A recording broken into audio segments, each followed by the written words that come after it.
The planning and local assistance part is where we work with water policy, water management, water efficiency, all those components are in there. And he discussed this. That's the plumbing network for the state. This is the state water project that he already mentioned. The state water project brings, I'm not sure there is anything such a called an average year anymore, but in round numbers, maybe 1 million acre feet is brought from the state water project to Southern California. This year is going to be about that much, I think. It's a dynamic picture. It's always moving. The state water project was supposed to deliver a lot more water than we're able to do now, which is one of my messages for you. The water resources that we had are much less certain. There's a whole lot more volatility in the water market. Things are getting a lot tighter. Real quickly, this is a discussion of the drought and how for the last 5 years, the first year, 2006, we had a great water year, 173% of normal runoff out of the watershed. So this is a look not at rainfall, but at what actually came down the streams. And the light blue bar next to it is what the reservoir storage was at the end of the year. So you can see we must have had a lot of rain. There was a fair amount of runoff, snow melt, and we ended up with good reservoir storage. And why is that important? It's because that's your supply for the next year. And that's kind of my point here. We've had 3 very dry years.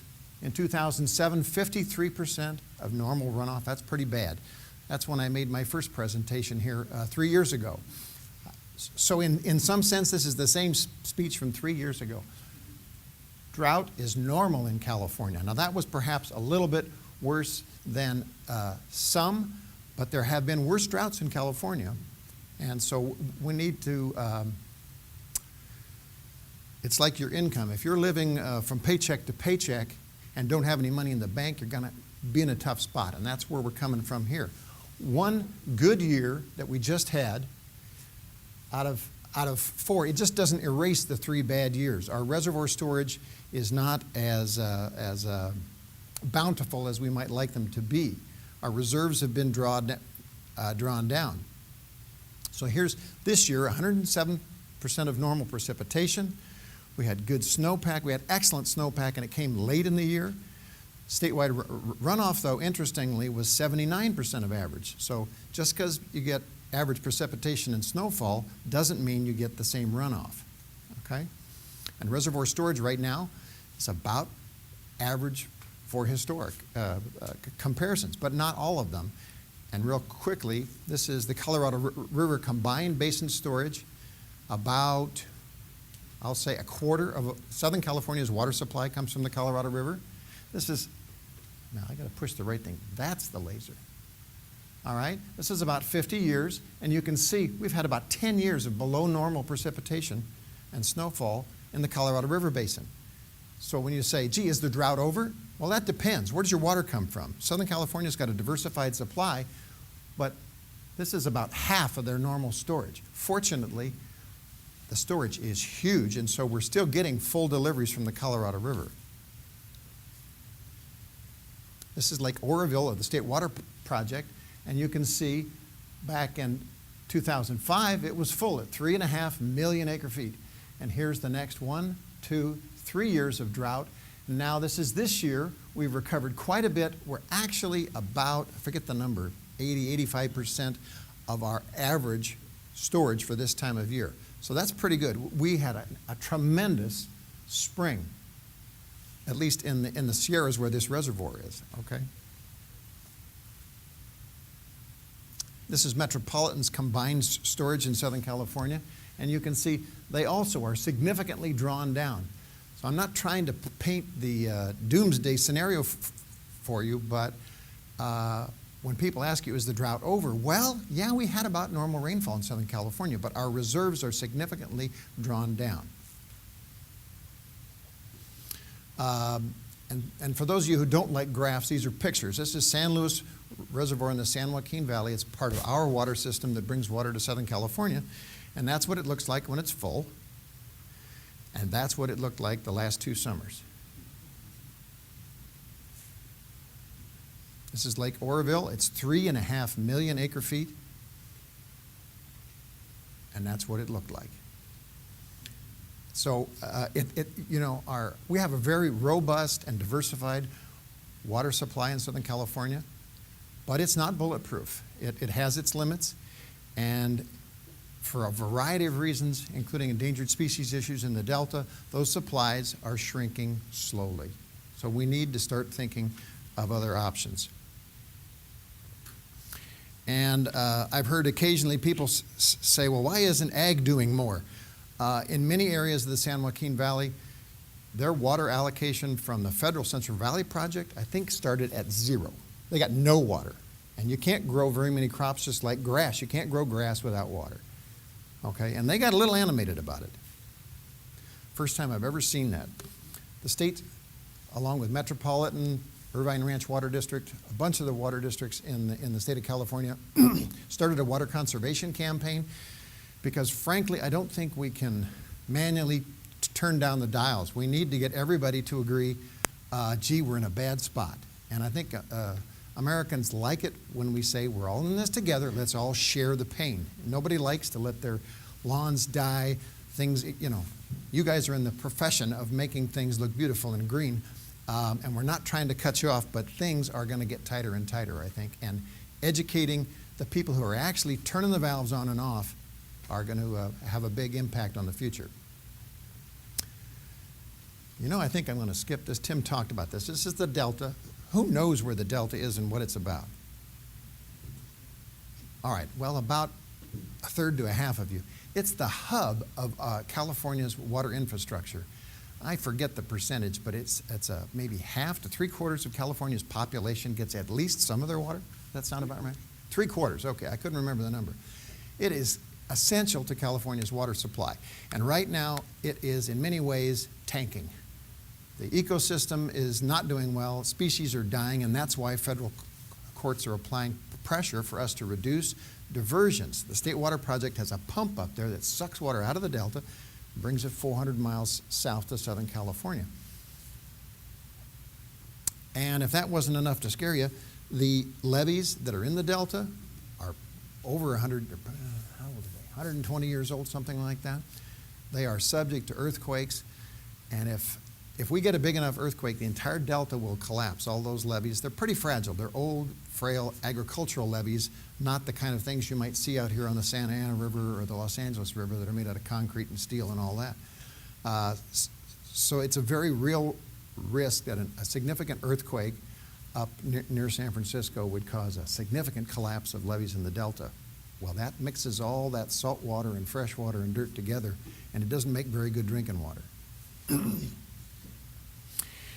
And then the last thing I just want to throw in is the potential for climate change, sea level rise, reduced snowpack, changing precipitation patterns.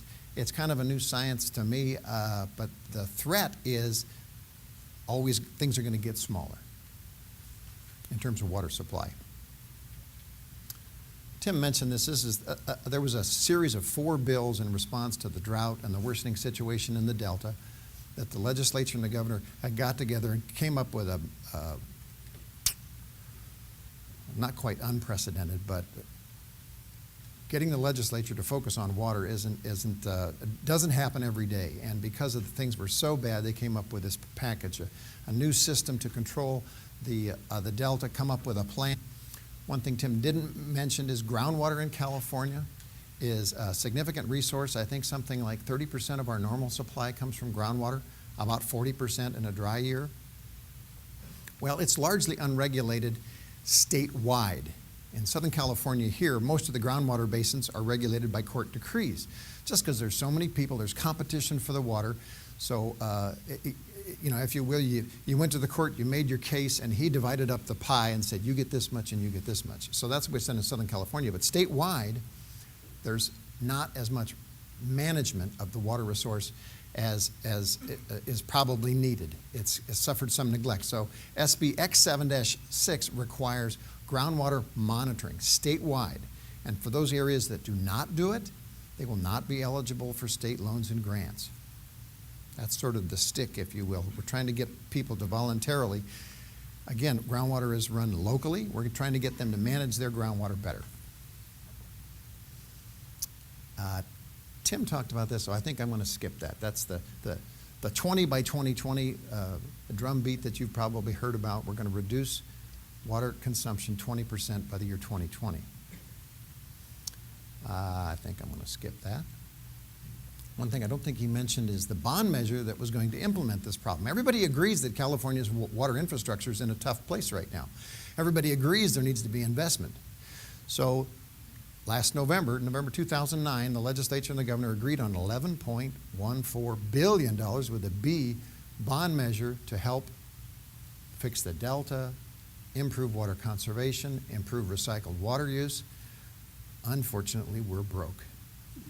So the governor just recently has asked the legislature to withdraw that from the November ballot, but that decision has not been finalized yet. The legislature has not agreed, and frankly, there's a smidge of infighting going on. So I'm not quite sure if they're going to leave it on so it will fail, or whether it will get pulled off, and if it gets pulled off, it may never get put back on, I think is the fear. This is, political fight. I'm not a politician. I'm a lowly engineer trying to describe what is a very complex political environment.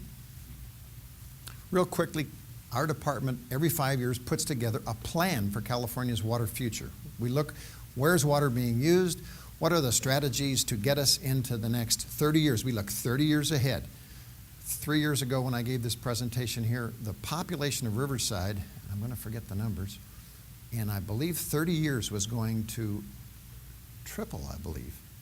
Riverside County. Huge increase in population that you mentioned. So we try to accommodate, come up with a strategic plan for the future, what management strategies are needed. And unfortunately, I'm a really smart guy, but I can't tell what's going on in all parts of the state, and the government is we're in that situation. We have to rely on local management of the water resources. But this plan is available on the website right now. Unfortunately, it's at the printers right now, so I didn't get to bring any copies. David, did you bring some? David's got copies of the plans. Raise your hand over there. Of last year's, the last version of the plan. And it's up on the website. Integrated regional water management has been one of our strategies for how to proceed into the future. Many projects have been built on a site-specific, one single purpose intention. And this area right here where we're at, the Santa Ana River, was one of the first to do what we would call integrated planning, meaning we all get together and see, are there some common benefits? Can we do something together that will give us greater benefit, greater bang for the buck? And it's called Integrated Regional Water Management. And the state is trying to encourage that statewide. And so Proposition 50, Proposition 84 had $1 billion, a little bit more than that. Proposition 84 had $1 billion in it for integrated regional water management. And if you will, we're offering the carrot of some money if you'll all get together and work on your water problems together. Actually, the locals are applying much more of their own resources, and it's getting conversations going where people used to fight. That was the whole intention. Stop fighting over water and start working together, and we'll come up with a better plan. The California Irrigation Management Information System, who knows about that? I'm hoping some do. Yes, it's an online system that computes plant water use requirements on a daily basis. We've got these remote sensors that measure wind speed, direction, solar radiation, temperature, I don't know, a mess of parameters. There's 130 stations statewide. There's 52 of them here in Southern California, and it's free. Okay, it's available online. You can, some newspapers report the ET values. In some of the agricultural areas, it's available on the radio. And now the new thing is you can get this information emailed to you. The Model Water Efficient Landscape Ordinance. Probably running out of time here, so I'm going to just touch the highlights for you. There's a lot more information on the slide. We revised the model ordinance. We came up with some new plant water use factors, and it's going to require all cities now, it used to exclude charter cities and counties. It's going to require the reduction of waste, the increase in efficiency, landscape design plans now, appropriate plants, I think Tim talked about all this, so I won't waste too much time on it. And last January 1st, all the cities were either to have adopted the ordinance or adopted their own ordinance that was at least as effective. And for those who didn't adopt it, the model ordinance became law in their jurisdiction. So this whole model water efficient landscape ordinance is, if you will, a statewide effort to try, well, how do I say this? I was going to say encourage, and that's not true because this has the force of law. But the bad news is, again, we're the state, we can't really know what's going on in each jurisdiction. So this empowers, on the one hand, and relies on local jurisdictions to implement this ordinance that will reduce waste, increase efficiency in landscape around the state. And that is all I have. And we'll answer questions here in just a smidge.